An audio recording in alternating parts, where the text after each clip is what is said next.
بسم الله الرحمن الرحیم. یو ورور پوښتنه کړې ده، وایي که یوې ښځې ته خاوند امر وکړي چې ځان سینګار کړه او هغه یې نه سینګاروي، دغه ښځه مسؤله ده او که یا او دا خاوند یې حق ورباندې لري که یې نه ورباندې لري.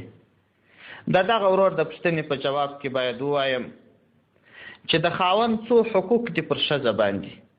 یو حق یې دا دی چې دا ښځه به خپل خاوند ته نظافت کوي، د بدن څخه به خیرې پیرې لرې کوي، کالي به پاک ساتي، د چټلۍ څخه به ځان لرې ساتي. تجمل یعنې دا چې سینګار کول دا به کوي.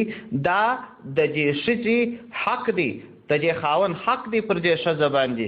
سنن نسائی په 6 جلد صفحه 88 کې دا حدیث را نقل کړی دی.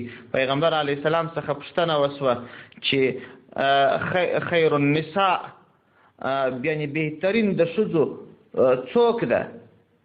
پیغمبر علیه السلام ورته وفرمایل وایي هغه ښځه ده چې کله خاوند امر ورته وکړي دا یې اطاعت کوي، او کله چې خاوند ورته وګوري د دې په لیدلو خوشحاله کیږي، او د خپل ځان او مال حفاظت د خپل خاوند دپاره کوي.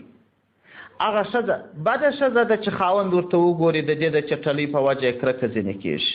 هغه بده ښځه ده چې خاوند د تجمل یا داسې نورو کارو حکم ورته وکړي دا یې نه کوي. او همدا ډول بخاري شریف په 590 نمبر او مسلم شریف په 915 نمبر یو حدیث را نقل کړی دی. پیغمبر علیه السلام فرمایي وایي ستاسو څخه چې څوک په سفر کې د سفره څخه راشي نو ناببره دې کور ته نه ورسي، خبر دی ورکی و کور ته هغه ته دی مهلت ورکی، حتی که د شپې رالی شپه دی بل ځای وکي تر څو هغه ښځه خپلې خیرې پیرې لرې کړي، خپل ځان سینګار کړي، بیا دی ورسي.